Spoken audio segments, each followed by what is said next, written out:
ok? Esta considero uma oportunidade especial para mim e um verdadeiro prazer. Bem, como já has dicho, Jean, me vou falar de um problema de fluidos sobre o efeito de rotação. ¿Sí? Es la llamada equações de Euler com a força de Coriolis. Nesse trabalho, nós vamos analisar como desenvolver certas técnicas e certas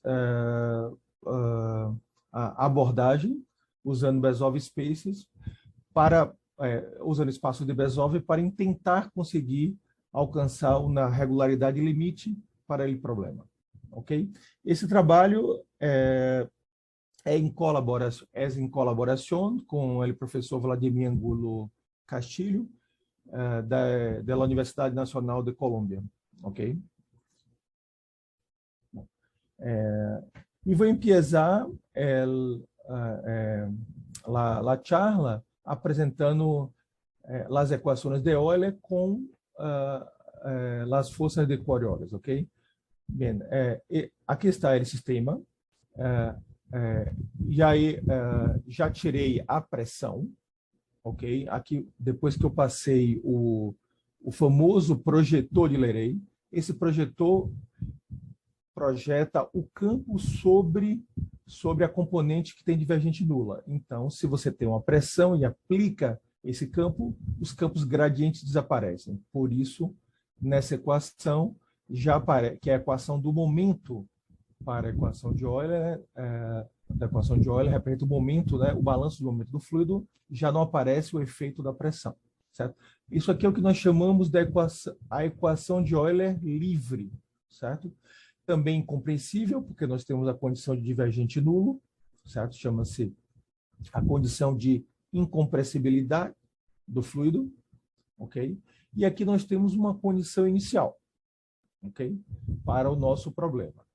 Bom, essa equação, ela é uma equação vetorial, eu estou em 3 dimensões, então a minha variável desconhecida é o campo velocidade agindo no fluido, né? Ela vai ter 3 componentes, ok? 1, 2 e 3. O projetor, como eu já tinha comentado sobre os campos divergente nulo, que por isso ele elimina a pressão aqui na equação do balanço de momento, né? Do balanço de momento. Você pode expressar ele ou dessa forma que eu falei, mas analiticamente você pode escrever ele como uma identidade, mas essas composições aqui que são transformadas de Higgs. Okay? Bom, essa equação essencialmente é a equação de Euler. Se você tira esse termo do meio, é exatamente a equação de Euler, né? E esse termo que está aqui, ele vem, a origem dele é devido à força de Coriolis, né? Ou uma força, um efeito de rotação. De fato, esse parâmetro ômega, que é chamado o parâmetro de Coriolis, né? Ele corresponde a 2 vezes a velocidade de rotação, né, do fluido em torno do eixo vertical, 0,01. Okay? Esse modelo, e também a versão viscosa dele, ele tem aplicações ligadas, né, conectadas, né, a modelos maiores, em que você se conecta o modelo com outras variáveis, temperatura, salinidade, etc. Né? Então, ele aparece dentro de grandes modelos assim, que descrevem, né, o comportamento em larga escala, né, de correntes oceânicas e da atmosfera, né? Ou, se preferir, a dinâmica, né, em larga escala, né, da atmosfera e do oceano. Ok? Bom, esses dois tipos de fenômenos físicos, né, são fenômenos onde aparecem movimentos de rotação fortes, né, intensos, né, intensos movimentos de rotação. Né? Então, daí, esse termo começa a ter um papel importante na dinâmica das equações. Ok? Por isso que é importante estudar como é o comportamento desse modelo para velocidades de rotação ou parâmetro ômega grandes, né? Bom, quando o ômega é igual a zero, é o caso sem rotação, né? A equação 1 como eu já tinha adiantado, é nada mais, nada menos do que as equações de Euler, né? Certo? Porque quando ômega é igual a zero, desaparece esse termo. Então, o que acontece? O problema de resolubilidade para tempos longos, né, de soluções fortes, né, para a equação de Euler é um problema em aberto, e realmente um problema muito difícil, né?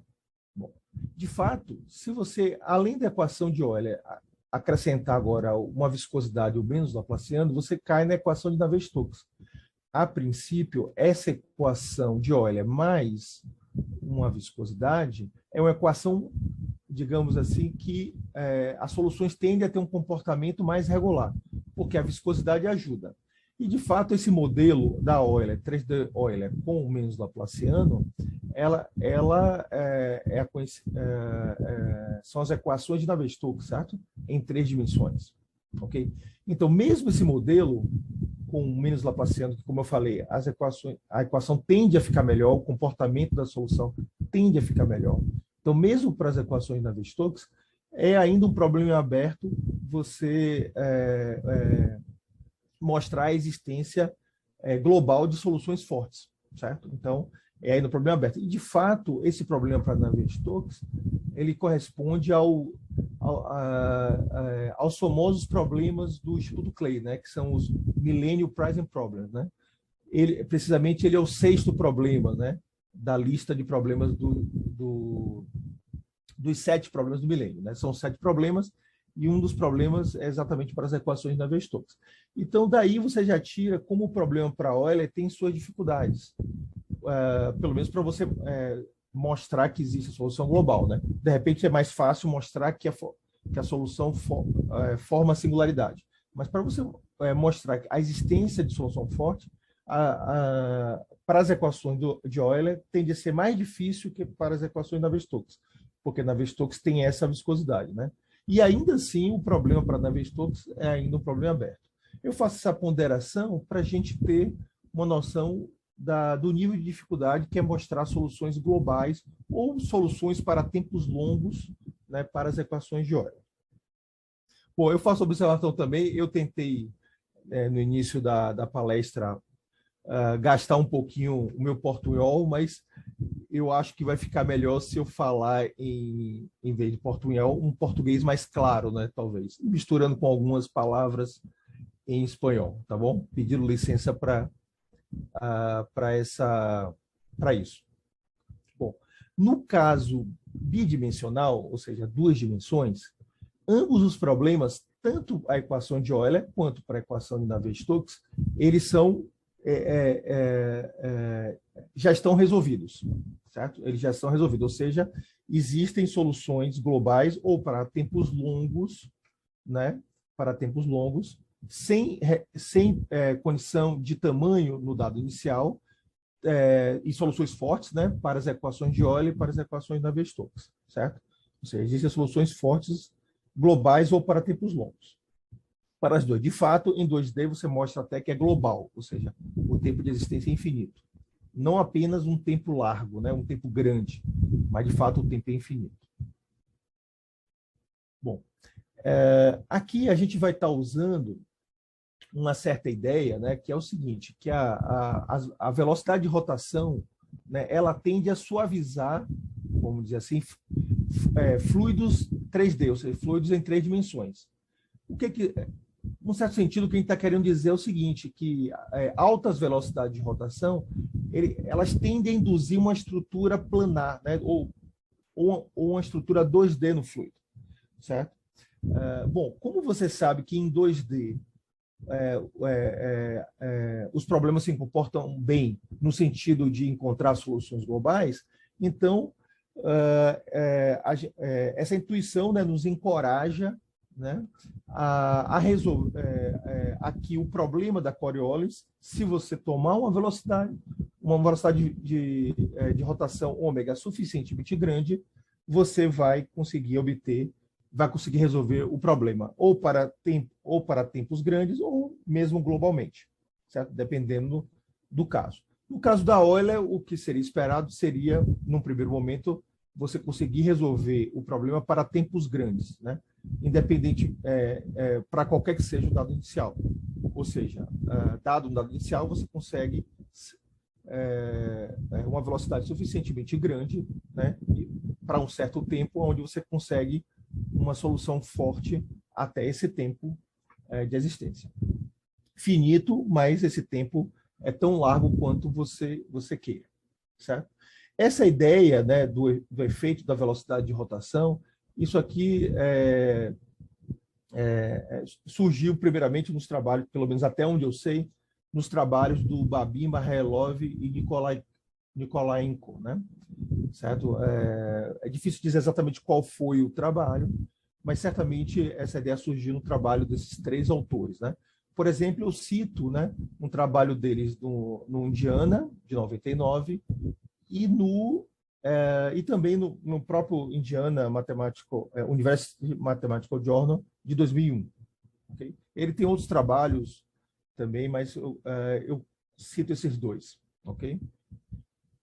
Bom, qual o objetivo aqui? Nosso objetivo é tentar apresentar um resultado de resolubilidade para tempos longos, certo? Para as equações de Euler e Coriolis, certo? Em espaço de Bezov, certo? E explorando essa ideia, essa intuição, ou esse efeito da rotação. Ok? Em particular, antes de passar para mais detalhes, qual vai ser o ganho, falando aqui de maneira geral? A gente vai conseguir atingir a resolubilidade para tempos longos, atingindo uma espécie de regularidade limite, né? Existem resultados de existência assumindo um certo nível de regularidade, mas não se conhece resultados para certas regularidades limites, né? E a gente vai conseguir atingir essas regularidades limites, ou limítrofes, ou borderline regulares, né, usando o espaço de Bezov e o efeito da rotação. Então, essa seria a principal contribuição, né, desse trabalho. Bom, antes de prosseguir, deixe-me apresentar os espaços de Bezov. Esses espaços eles são relativamente conhecidos, mas assim, nem todo mundo, o pessoal conhece mais o espaço Sobolev. Então, só por completude, né, e aproveitando também o tempo aqui da palestra, eu vou falar um pouco do espaço de Bezov, vou falar um pouquinho dele, né, principalmente para as pessoas que não conhecem mais profundidade os espaços, tá bom? É mais por completude da palestra. Então, veja, considere uma função radial φ0 no espaço de Schwarz, né? O espaço de Schwarz é o espaço de todas as funções sem infinitos, cuja função em todas as derivadas decai mais rápido do que qualquer polinômio. Tal que a transformada de Fourier dessa função, tá vendo? Satisfaz essa limitação, é maior ou igual que 0 e menor ou igual que 1, em todo o espaço, R3, e o suporte da transformada de Fourier, está contido nesse anilho, né? Ou, em português, nesse anel. Ok? Nesse anel. Esse anel aqui centrado na origem, né? O anel está centrado na origem. E ainda com essa condição, essa condição de decomposição ou de soma, né? Isso aqui é uma partição da unidade, né? Você soma esses caras e chega no 1. Não é exatamente uma partição da unidade do R3, porque essa soma aqui ela deve ser verificada em R3 menos a origem, né? Certo? Bom, e também considere agora essa condição, veja que não é mais com a φ0. Essa soma aqui deve ser satisfeita com as φj. E quem são as φj? As φj é uma família de funções que são obtidas reescalonando as funções φ0. Certo? De que forma? Dessa forma aqui.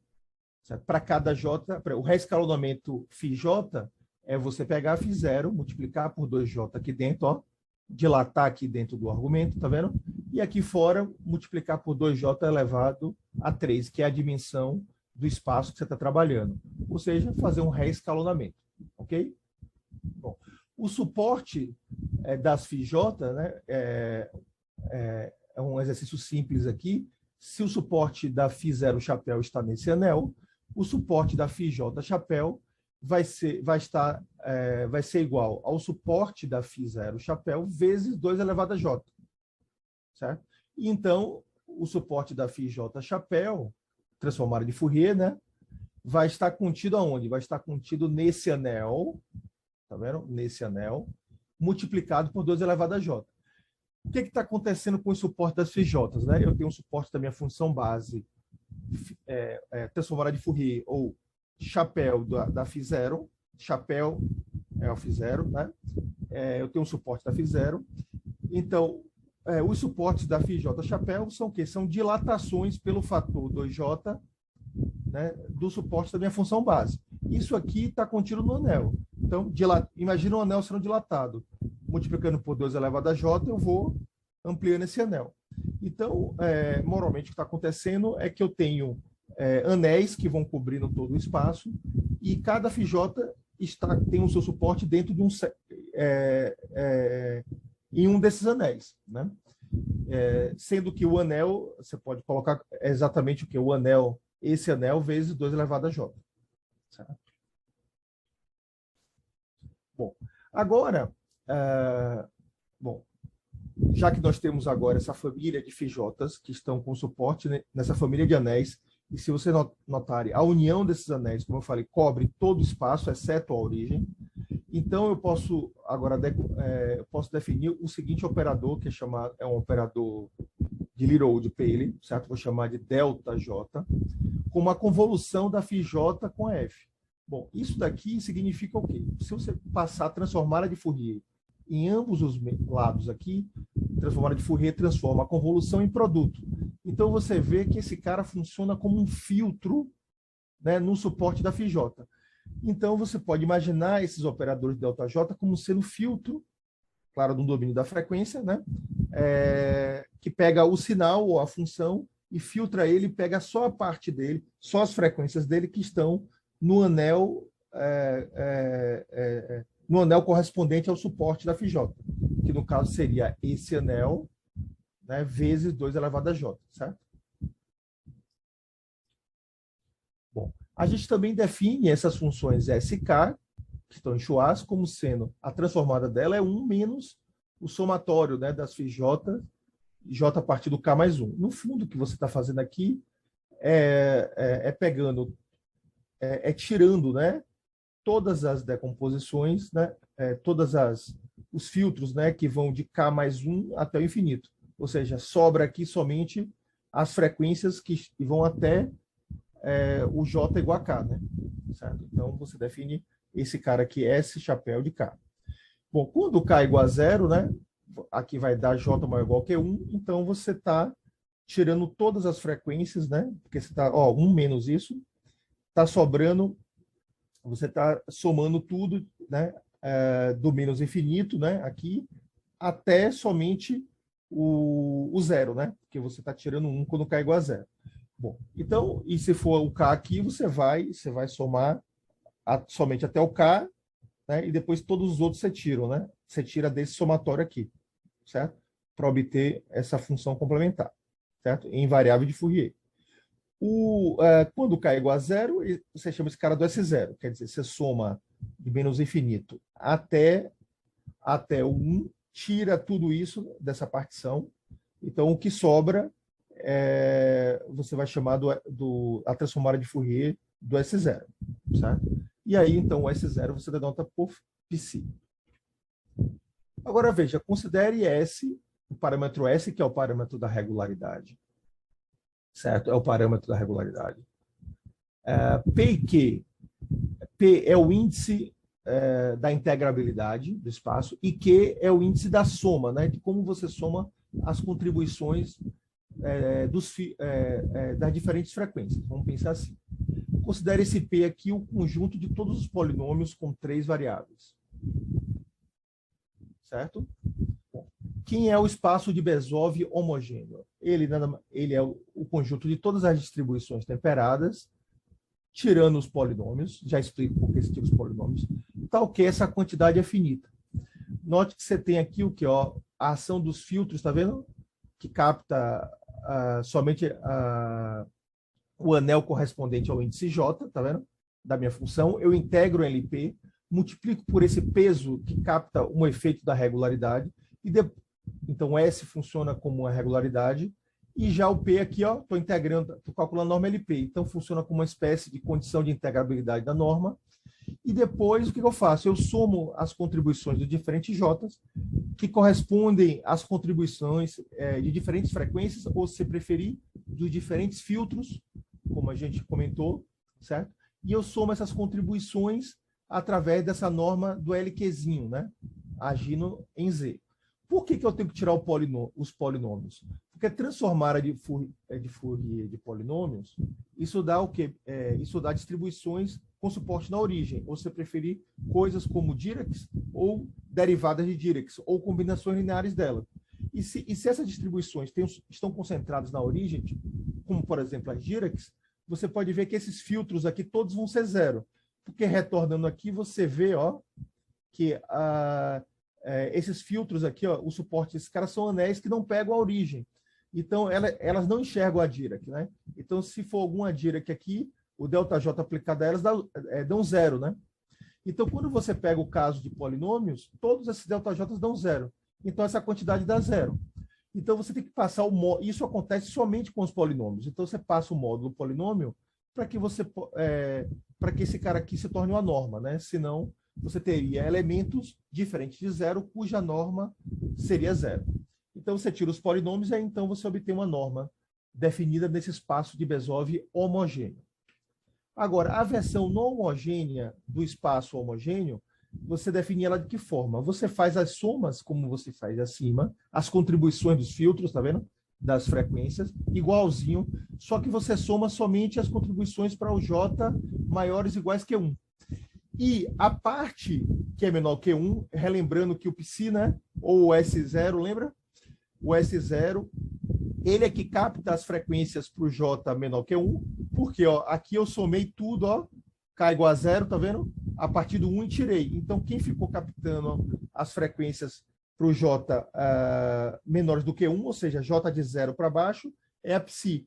Então, o que você faz? Você pega aqui, você soma esses caras a partir do 1, J maior ou igual que 1, e depois cobre o restante do espaço, a contribuição, com o Psi. Só que agora aqui você vai pegar a origem, né? E aqui você toma a norma, você toma o LP, certo? Você pega aqui os espaços LP para calcular essa norma aqui. Então, com isso, você define o espaço de Bezov não homogêneo. Bom, ambos os espaços, tanto homogêneo como não homogêneo, eles são espaços de Banach, certo? E quando o parâmetro de regularidade é S, o S, a regularidade, isso aqui faz um papel parecido com o S do espaço de Sobolev, o HS, WS, certo? Esse S aqui da regularidade, você tem o seguinte, que ele,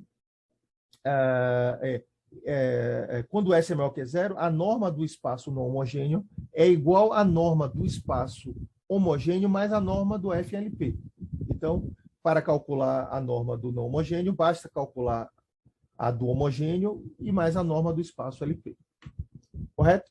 Bom, só para a gente ver aqui a relação entre Bezov espaço de Bezov e espaço de Sobolev, você tem essa cadeia de inclusões contínuas, né? E aí você nota o seguinte, ó, que o espaço de Bezov, o menor deles é quando o índice da soma é 1, e o maior deles é quando é infinito. Entretanto, se você pegar um espaço de Sobolev habitual e pegar a regularidade um pouco maior do que a regularidade do Bezov, o Sobolev já entra em todos os Bezovs, tá vendo?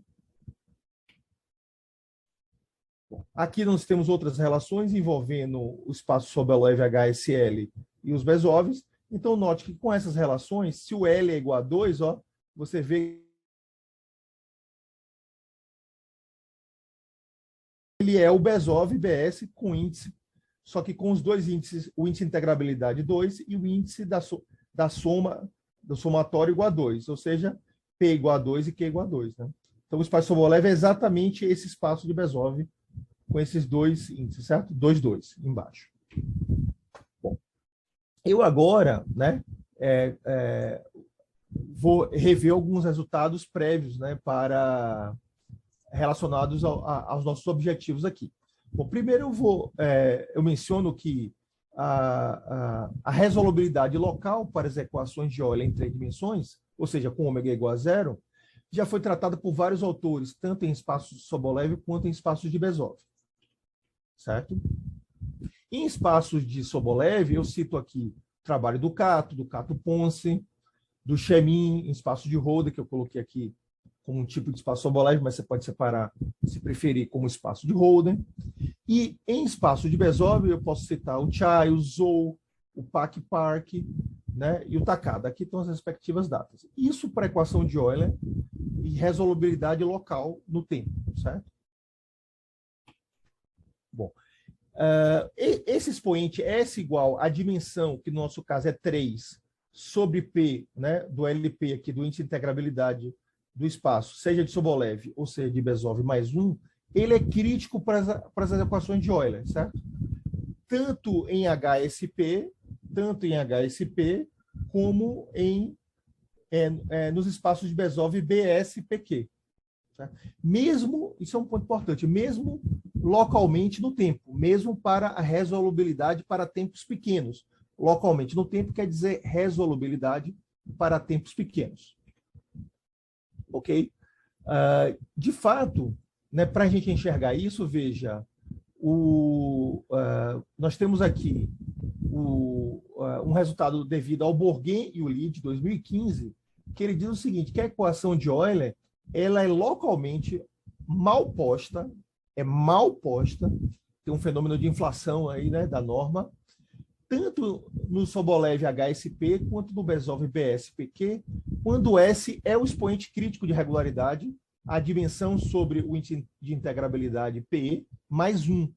Isso acontece para todo P maior ou igual que 1 menor que infinito, e para todo Q maior que 1 menor ou igual que infinito. Ou seja, para todo Q, exceto o Q igual a 1. A equação é mal colocada, certo? Quando você está nesse índice de regularidade.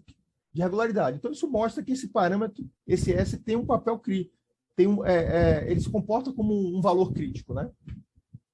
Então, claro, se você quer considerar esse valor crítico, a possibilidade que sobra é você considerar o Q, ou o Q, né? O Q, o Q, né? Igual a 1. Né? Igual a 1. Ou seja, se você quer tratar a crítica, o Q tem que ser igual a 1. Né? É o que sobra aqui, porque no complementar, nesses espaços, tanto de Bezov quanto de Sobolev, a equação é mal colocada, mesmo localmente no tempo. Bom, esse caso crítico, ele também é de interesse e aparece associado à regularidade da vorticidade do fluido. A vorticidade do fluido, ela é o rotacional da velocidade, né?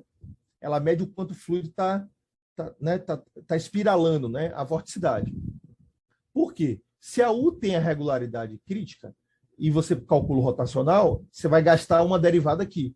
Então, veja, e se você estiver na crítica, então S menos 1 vai ser 3 sobre P. E se você olhar com calma, 3 sobre P, ele é exatamente o caso crítico da imersão de Sobolev. Né?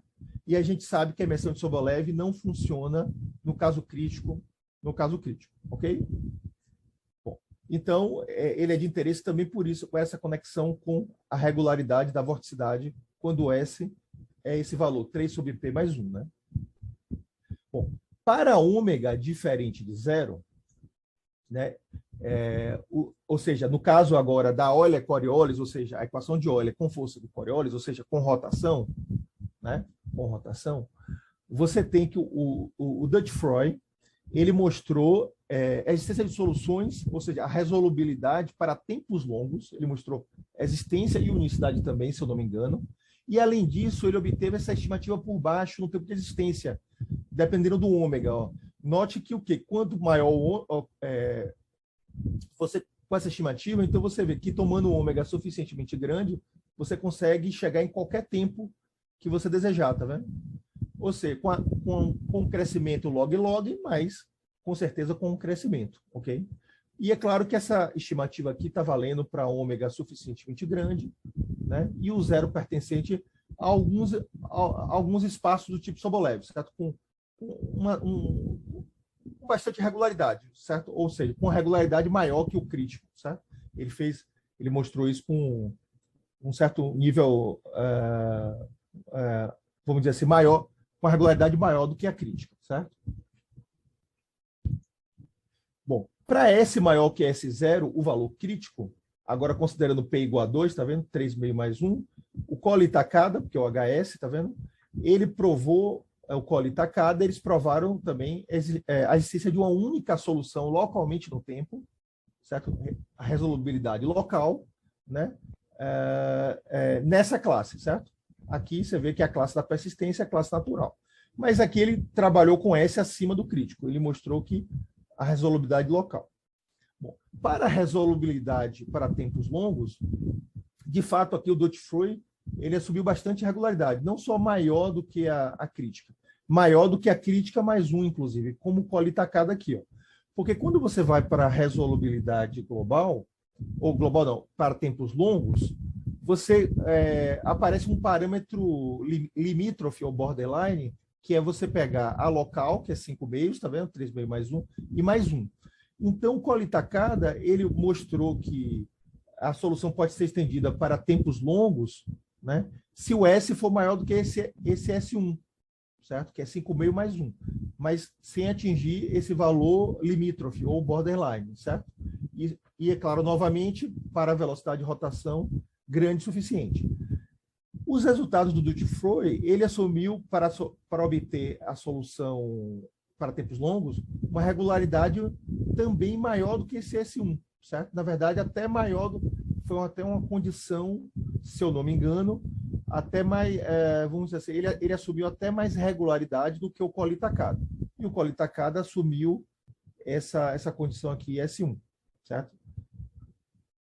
Se eu não me engano, o Godefroy assumiu mais regularidade do Colli Takada, talvez tenha sido igual ou próxima, agora me escapou a informação precisa. Mas certamente o Godefroy subiu maior do que esse S1. Como eu falei, se eu não me engano, talvez tenha, eu acho que foi maior do que a regularidade do Colli Takada, se você considerar, olhando com cuidado, a classe Sobolev que ele considerou. Porque ele considerou uma interseção de espaços e algo nessa direção. E aí o Colli Takada, ele fez um resultado só em HS, certo? Quase chegou nesse borderline, mas não chegou, ficou com S maior. Então, esse é o contexto bibliográfico, né, dos resultados para tempos longos, né? Bom, então, analisando, considerando essas referências, você vê que é natural você perguntar sobre os dois casos, né? O S0, que é a crítica para resolubilidade local, como a gente viu, e o S1 para a resolubilidade para tempos longos, certo? Bom, essas duas regularidades nesses dois casos estavam em aberto e nós conseguimos cobrir, né, esses casos usando espaços de Bezov. Né? Então, é isso. Nós consideramos a regularidade crítica para a existência local, a existência de unicidade local no tempo, com dado inicial nesse Bezov. A gente não conseguiu fazer para todo Bezov, para todo o índice de integrabilidade P aqui. A gente precisou trabalhar só com 2. Mas nós chegamos na correspondente regularidade crítica, certo? Bom, e ainda você consegue a condição de tamanho no dado inicial, né, uniformemente em relação à velocidade de rotação ômega.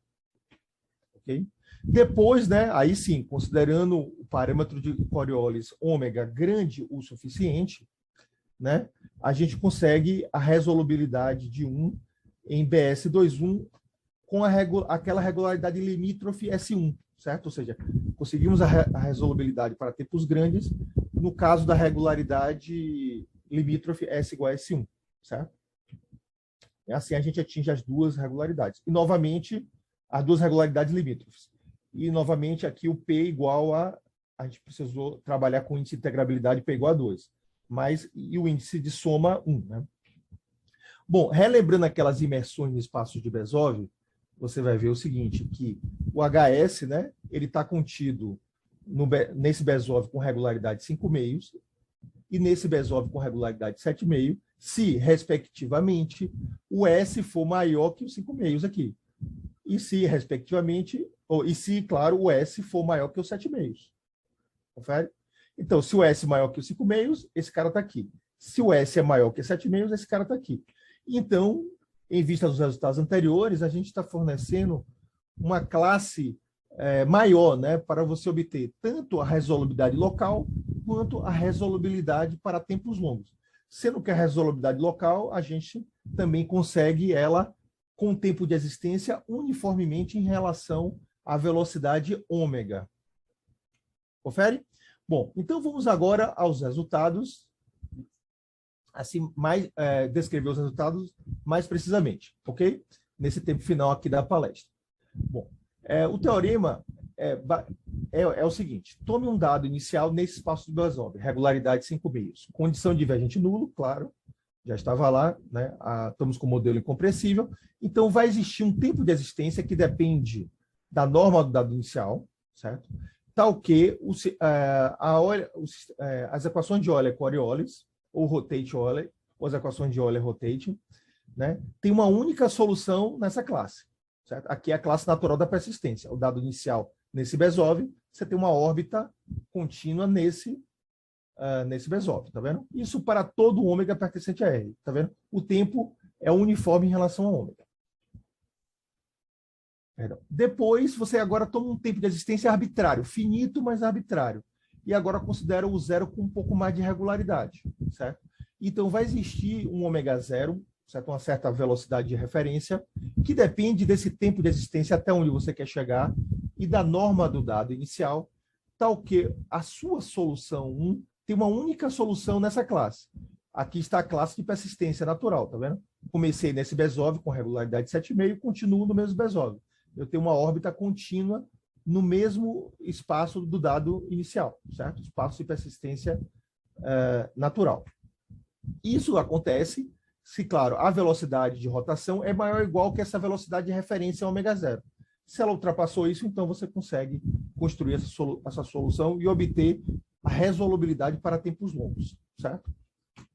Bom, a estratégia geral aqui são basicamente 3 passos, né? Só para te ter uma ideia da prova. Depois eu vou dar alguns detalhes aqui, dependendo do tempo. Você faz um esquema de aproximação parabólico para a equação de Euler, né? Faz uma regulação parabólica, faz estimativas a priori uniformes em relação ao ômega e passa o limite para obter as soluções locais, certo? Depois você mostra um critério de blow-up tipo BKM, Biot-Kato-Maja, e então você obtém, finalmente, usando o efeito dispersivo do semigrupo de Poincaré-Riesz, você obtém a resolubilidade para tempos longos. Para fazer isso, a gente precisou desenvolver estimativas nos espaços de Bezoff com regularidade limítrofes, que são esses borderline de Bezoff space, tanto no caso local quanto no caso da resolubilidade para tempos longos.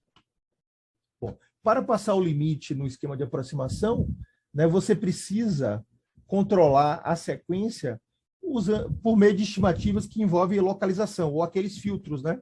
Aqueles filtros lá das normas dos espaços de Bezoff, que localiza o dado, ou a função, ou a solução, ou a variável U, né, a solução, em certas frequências, dependendo do filtro que você está pegando, né? Da parte da norma que você está pegando. Certo? E também, é claro, usar estimativas envolvendo a localização e as normas nos espaços de Bezoff, sabe? Que te dão um controle sobre as localizações. Ok? Um ponto importante aqui, né, para você conseguir cobrir essas regularidades limítrofes, né, é que a gente usou essa imersão. Lembra que eu comentei que quando o S, naquela da regularidade da vorticidade, que a regularidade n sobre 2, ali, que era n sobre p, mas o p igual a 2, então fica n sobre 2, n igual a 3, fica 3 meios, né? Aqui, em dimensão 3 e trabalhando com p igual a 2, porque eu estou no Sobolev com p igual a 2, você está no caso crítico da imersão de Sobolev. Então, esse cara aqui não emerge no L infinito, correto? Só que esse espaço de Bezoff com o índice do somatório Q igual a 1, a maneira como você soma as frequências, é isso que esse índice te dá. Se você somar ela de acordo com Q igual a 1, essa imersão aqui com a regularidade crítica de Sobolev, ela entra no L infinito, diferente do espaço de Sobolev.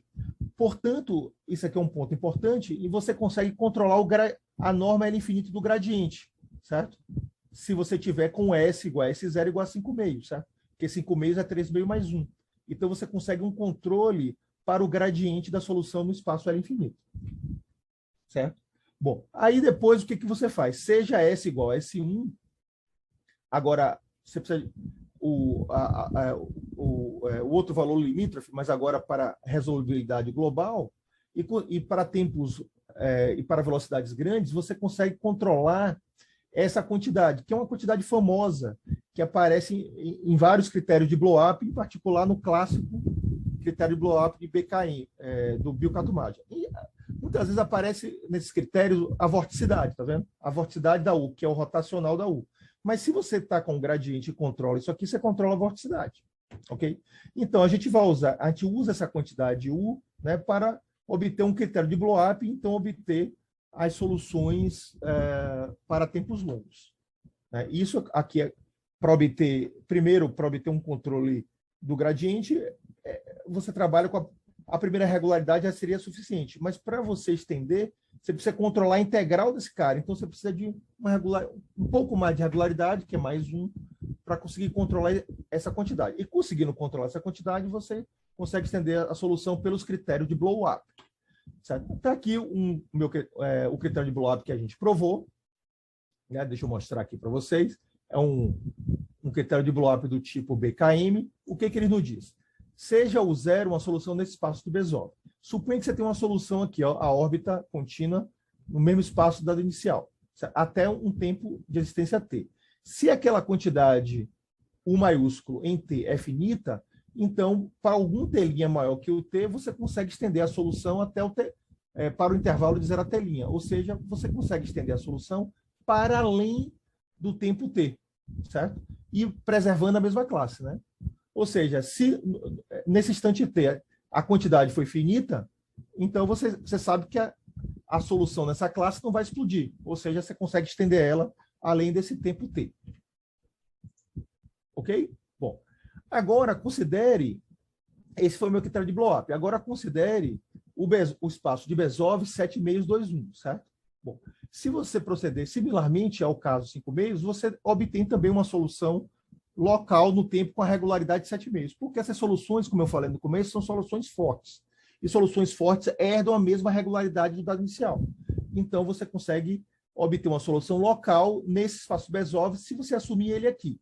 Bom, se você tem a existência de uma solução local, você pode definir, então, um tempo de existência maximal, T estrela, certo? Para a solução dessa classe. A ideia é mostrar que você consegue estender esse T estrela até qualquer tempo T finito, contanto que a velocidade de rotação seja suficientemente grande.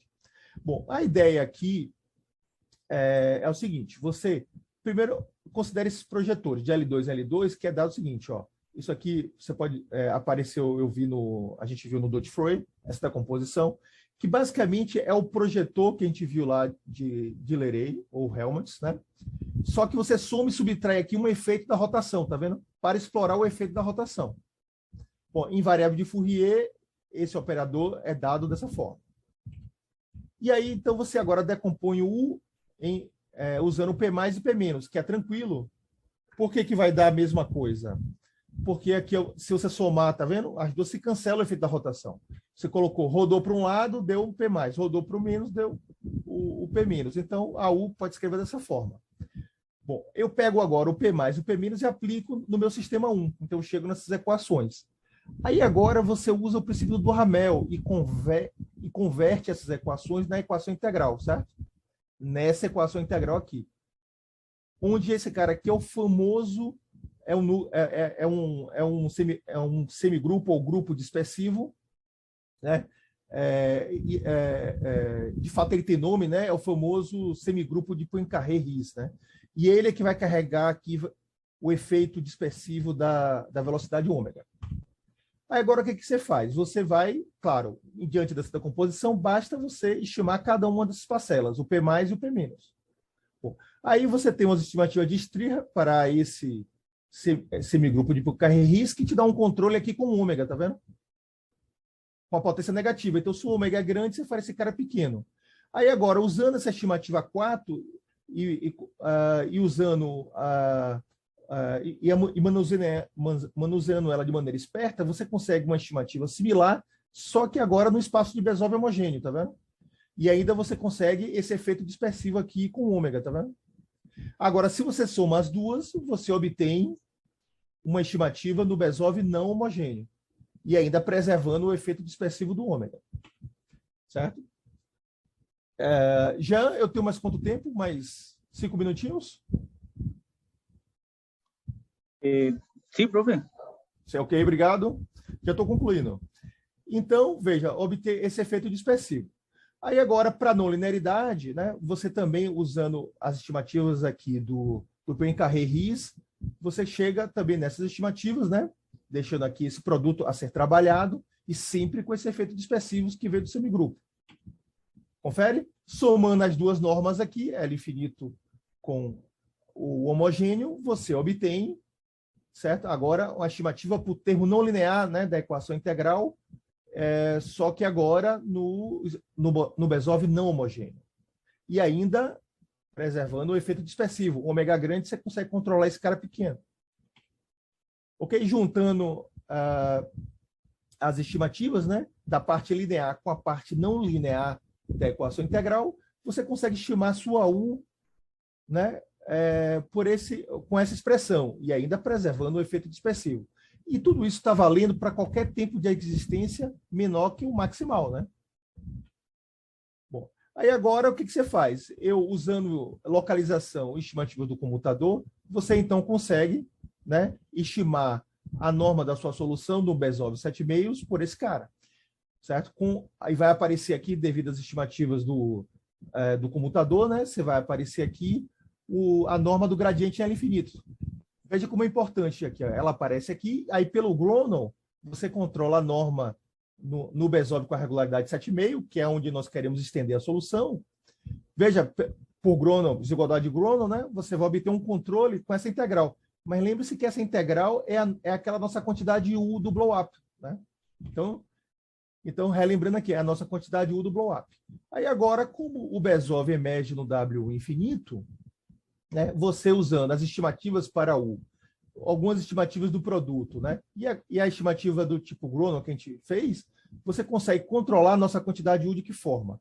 Ó, a quantidade U era a norma do gradiente L infinito. Eu estimo pela norma do W infinito, que aí eu majoro pela norma do Bezold. Aplico um Holden aqui no tempo, eu caio nesse cara. E agora eu uso as estimativas para o LR no Bezold da minha solução, que eu tinha mostrado antes. Chego nessa expressão com o efeito do dispersivo aqui, ó, tá vendo? E aí agora, continuando, o que eu faço? Eu aqui substituo, né, a minha estimativa que eu fiz do Gronov, né? Tá vendo? Com a exponencial aqui nessa parte, e chego nessa expressão. Esse cara aqui é crescente, tanto a U quanto a exponencial, então eu posso majorar essa integral pelo comprimento do intervalo, vezes essa quantidade avaliada em tal igual a t, pegando o maior dela. Então eu chego finalmente nessa expressão, tudo isso para o t entre 0 e o tempo maximal. E uma coisa que é importante aqui é o efeito, tá vendo? Dispersivo desse cara. Aí agora defina esse conjunto, que é o conjunto de todos os t's, ó, do tempo maximal e até o seu tempo de existência, que você quer mostrar que a solução vai, né? Você quer mostrar que ela chega pelo menos até aqui. E considere o supremo desse conjunto. Bom, e esse cara aqui, o t nesse conjunto, está o quê? A nossa quantidade lá do blow-up, né, é menor ou igual que esse cara. Certo? E sempre nesse cara daqui. Aqui é o meu tempo de existência. E calcule o supremo desse cara, o maior valor possível desse cara. Aí o que eu faço? Para ômega suficientemente grande, eu posso tomar ômega maior que esse cara aqui. Vai ficar claro porque que ele é maior já já. Eu tenho que tomar ele maior. Porque eu quero estimar U nesse meu tempo ali limite, tá vendo? Então, para estimar ele, usando a minha estimativa do elevado a t, eu chego aqui primeiro. Então, se eu tomar o ômega maior que esse cara, eu consigo fazer todo esse cara aqui, ó, menor que meio. Então, aparece aqui isso aqui menor que meio. E aí, então, a minha U fica menor que esse cara. Volta aqui para a definição, tá vendo? É exatamente esse cara que aparece aqui, ó. Tá vendo? só que com meio, né? Tá vendo? Então, o que acontece? Naturalmente, se minha U, nesse tempo, no supremo do tempo ali do conjunto, que é o T estrela chapéu, né? Ele é menor que meio, então, obviamente, esse cara é o mínimo do T e o tempo maximal. Então, você tem duas possibilidades. Ou o T maximal é menor que esse tempo, ou ele é igual, né? Ou ele é igual ou maior, né? Tecnicamente, né? Bom, vamos ver que ele não pode ser menor. Se ele for menor, o que acontece? O tempo maximal vai ter que ser igual ao supremo daqueles meus tempos, né? Que é o T chapéu estrela. E então eu vou ter que a minha quantidade de blow-up, a integral dela, tá vendo? A minha quantidade de blow-up, que é a integral do gradiente, da norma L infinita do gradiente, né? Isso daqui vai ter, essa quantidade já mostrei, ela é menor ou igual que esse cara, aqui em cima. Então, o que acontece?